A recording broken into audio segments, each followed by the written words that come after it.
But first, I wanted to shift gears and speak with Salam Morcos of, I'm proud to say that he's of the Progressive Army. He writes for the progressivearmy.com. And I wanted to bring him on to discuss his most recent article about Hillary Clinton and the Affordable Care Act.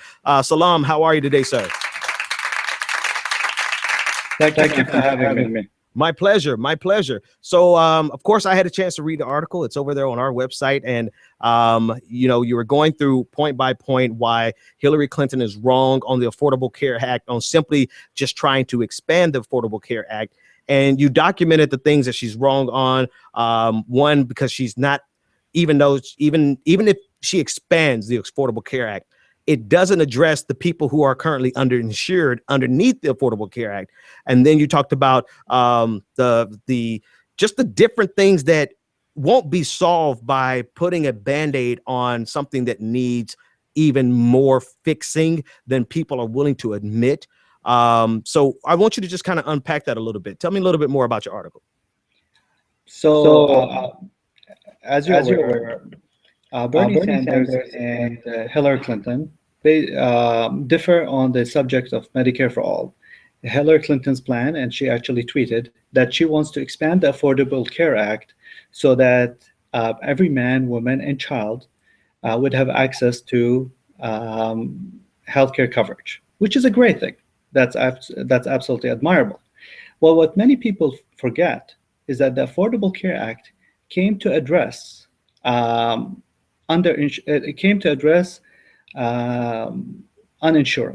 which is the last 19% of Americans. Right now, with the Affordable Care Act, now over 17 million people, over 33 million people received access to insurance, which is a great achievement, and still about between 9 to 10% more people don't have access. But the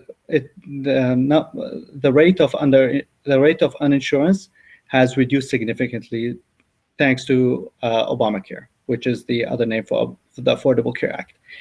The problem that I had is that many people think that essentially expanding the Affordable Care Act is just another approach of achieving Medicare for all. Right. And that is the error and the misinformation that many people are not aware of. Right. So with the Affordable Care Act, as you said, let's assume that every single person got Obamacare. The other 81% that currently have insurance, there is this assumption that they're fine, that they have coverage under their employer and everything is okay. And this is absolutely false. It turns out that 80% of all bankruptcies due to medical costs are actually insured people, not uninsured. So that means that you expand it to every single American, and you still have about, the calculation was 625,000 bankruptcies a year. A year, wow. So that is, and I actually didn't go further in the details because I could write about 70 pages about this. But that's just one example.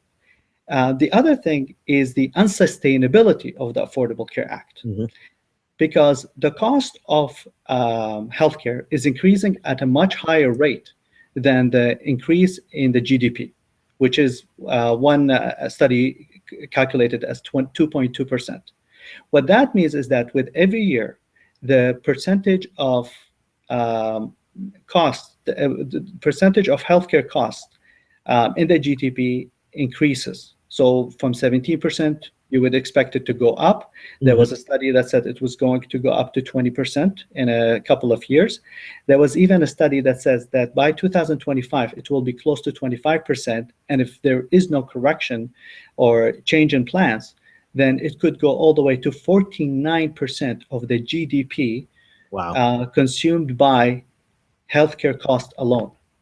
Now, I don't think that will be the case, because at that point, the economy would significantly suffer and there has to be government influence. And this is why many people said the single-payer Medicare for all is going to happen eventually, because the economy cannot sustain the Affordable Care Act.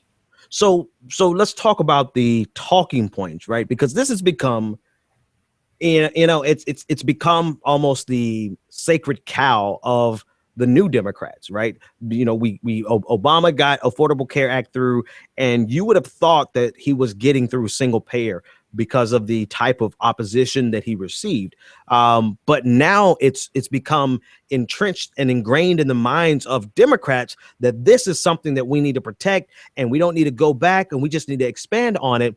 Never mind all of the structured problems, right? The systemic problems of the Affordable Care Act that actually, let me rephrase that. The systemic problems that the Affordable Care Act never addressed, right? The expanding cost of healthcare in America, the underinsured, the number of people going bankrupt with healthcare insurance. It's not addressing that, but you would think if you talk to Democrats that this was the holy grail of Democratic progressive politics. So if people know this, let's assume they know this.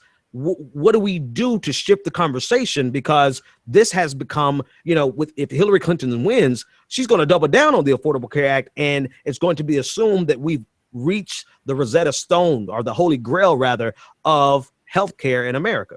What do you do? Well, I think the most important thing is through communication, is through information. Many people, there was a survey, I don't have the survey with me, but there was a survey that many people thought that Obamacare is universal healthcare. And when people said, no, it is not, many people were surprised, like, really? I thought, as you said earlier. So there's a lot of lack of information. The Obamacare is not, and the Affordable Care Act is not a simple policy. And this is why when I wrote my article, many people said, it's like, this is interesting. Many people, I didn't know this about the Affordable Care Act, even though it has been issued for many years ago.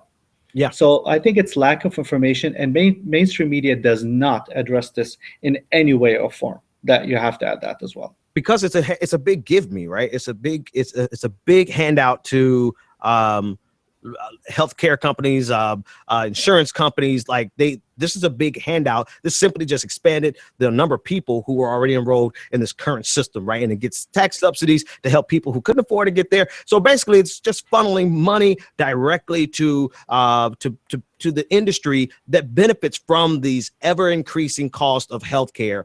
And they have no vested interest in actually changing this.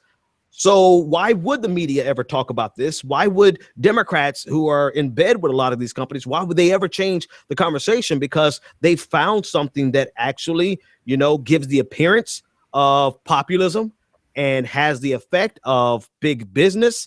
And as long as they keep people not knowing about it, everything is fine. So this seems to be the world that we live in. And you're saying that our only hope, it's kind of depressing, but maybe it's true. Our only hope is to try to convince people or show people evidence that what they have been believing is not true. And to add to that, you have to give a lot of credit to Bernie Sanders to bring this subject up.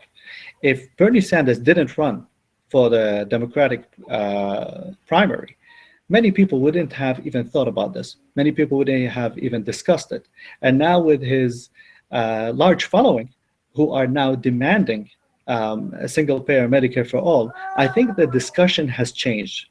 And I have hope that this will lead to actual change in policies, if not now, at least in the future. Absolutely. Bernie Sanders is right. He does need a political revolution to address these challenges. It is the industry will not support single-payer Medicare for all because insurance companies will have to close. Absolutely. Salam Morcos, thank you so much for coming on and talking about the article. And first of all, thank you for writing the article. Tell everybody how to get up with you. Well, follow me on Twitter at Salam Morcos. And also on the Progressive Army, I write frequently, and I hope that you give me feedback. And I'm actually writing an article about a certain voting bloc. I was doing a little bit of research, and I found that there's a certain voting bloc that is very progressive but completely missing. So hopefully you see my article tomorrow. I'm looking forward to that one. Thanks so much for joining me and telling us about this this wonderful article that you wrote. Take care, my friend. Thank you. All right, ladies and gentlemen, 857-600-0518. I'm going to get the phone lines open here so that you could participate in the conversation.